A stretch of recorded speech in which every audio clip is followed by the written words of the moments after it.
बांग्लादेश काफी मुश्किल दौर से गुजर रहा है। वहां से हिंदुओं पर अटैक्स की तस्वीरें लगातार सामने आ रही हैं और इसी वजह से दुनिया के अलग अलग हिस्सों से इस देश के हालात को क्रिटिसिज्म झेलना पड़ रहा है। इन सब के बीच अपने को कटघरे में खड़ा देख देश के मुख्य सलाहकार डॉक्टर मोहम्मद यूनुस ने 5 दिसंबर को माइनॉरिटी कम्युनिटीज के धर्म गुरुओं से मुलाकात की। तो मोहम्मद यूनुस की इस मुलाकात में क्या हुआ और साथ ही बांग्लादेश के हिंदुओं पर हो रहे अत्याचार को लेकर अमेरिका से लेकर ब्रिटेन तक किस तरह की चर्चा हो रही है, जानेंगे आज के इस वीडियो में। मेरा नाम है हरीम और आप देख रहे हैं स्विच। सबसे पहले बताते हैं कि बांग्लादेश के चीफ एडवाइजर मोहम्मद यूनुस ने जब धर्म गुरुओं के साथ मीटिंग की तो उसमें उन्होंने बांग्लादेश में माइनॉरिटीज के हालात और देश में फैल रही गलत जानकारी पर चर्चा की। यूनुस ने कहा कि हमारे बीच मतभेद हो सकते हैं लेकिन ये दुश्मनी नहीं है। हम सब बांग्लादेशी हैं, एक ही परिवार का हिस्सा हैं। उन्होंने मीडिया रिपोर्ट्स का जिक्र करते हुए कहा कि देश के हालात उतने खराब नहीं हैं जितना बढ़ा चढ़ाकर दिखाया जा रहा है। उन्होंने अपनी सफाई देते हुए कहा कि चीफ एडवाइजर के तौर पर शपथ लेने के बाद जब माइनॉरिटीज पर अत्याचार की खबरें सुनी तो वो फौरन ढाकेश्वरी मंदिर गए। वहां उन्होंने यही बात दोहराई कि हर नागरिक के अधिकार बराबर हैं, चाहे वो फ्रीडम ऑफ स्पीच हो, रिलीजियस रिचुअल्स करने का हक हो या काम करने का हक। यह अधिकार संविधान देता है और हर किसी को इसका सम्मान करना चाहिए। इतना ही नहीं, यूनुस ने दुर्गा पूजा जैसे इवेंट्स की सिक्योरिटी पर भी बात की। उन्होंने कहा कि दुर्गा पूजा अब बांग्लादेश का नेशनल फेस्टिवल बन गया है। ये देखकर खुशी होती है कि इसमें सभी ने योगदान दिया है। हालांकि उन्होंने माना कि मीडिया में हिंसा की खबरें परेशान करती हैं।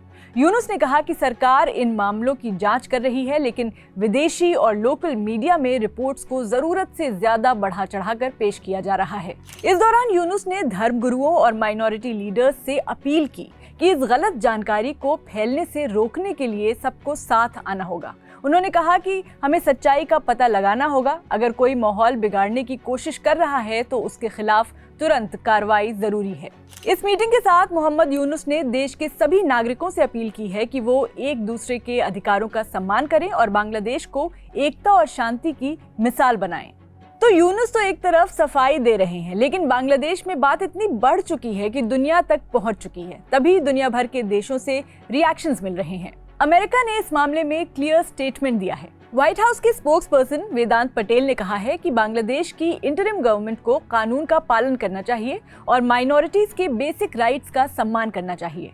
उन्होंने कहा कि सरकारों को रिलीजियस फ्रीडम और फंडामेंटल राइट्स की रक्षा करनी होगी। जब जर्नलिस्ट ने इस्कॉन से जुड़े पुजारी चिन्मय कृष्ण दास की गिरफ्तारी और उनके वकील पर अटैक का मुद्दा उठाया तो पटेल ने कहा कि अमेरिका इस घटना से जुड़ी डिटेल्स पर काम कर रहा है। उन्होंने कहा कि डिटेंशन के लिए गए लोगों को फेयर लीगल रिप्रेजेंटेशन मिलना चाहिए। इसके अलावा अमेरिका ने बांग्लादेशी गवर्नमेंट से कहा कि वो पीसफुल प्रोटेस्ट को दबाने के बजाय माइनॉरिटीज के लिए एक सेफ और इंक्लूसिव माहौल बनाए। उधर ब्रिटेन ने भी इस इशू पर एक मजबूत स्टैंड लिया है। ब्रिटिश पार्लियामेंट में कंजर्वेटिव पार्टी के एमपी बॉब ब्लैकमैन ने बांग्लादेश में हिंदुओं के खिलाफ हो रहे वायलेंस को एथनिक क्लेंसिंग करार दिया है। उन्होंने संसद में बताया कि शेख हसीना के सत्ता से हटने के बाद हिंदुओं के घरों और दुकानों को जलाया जा रहा है, पुजारियों को डिटेंशन में लिया जा रहा है और उनकी प्रॉपर्टीज को नुकसान पहुंचाया जा रहा है। ब्रिटिश एमपी बैरी गार्डनर और प्रीति पटेल ने भी इस मामले को उठाया। उन्होंने 2000 से ज्यादा वायलेंट इंसिडेंट्स का जिक्र करते हुए बांग्लादेशी अधिकारियों से अपील की है कि वो माइनॉरिटीज के लिए सेफ्टी, लॉ एंड ऑर्डर और रिलीजियस फ्रीडम एंश्योर करें। इसके अलावा ब्रिटेन की गवर्नमेंट ने अपनी ट्रैवल एडवाइजरी को अपडेट किया है। इसमें बांग्लादेश में बढ़ती पॉलिटिकल इंस्टेबिलिटी, टेररिस्ट अटैक्स और माइनॉरिटी पर वायलेंस को लेकर चेतावनी दी गई है। एडवाइजरी में खास तौर पर भीड़ भाड़ वाले इलाकों, रिलीजियस साइट्स और पॉलिटिकल रैलीज को अवॉइड करने की सलाह दी गई है।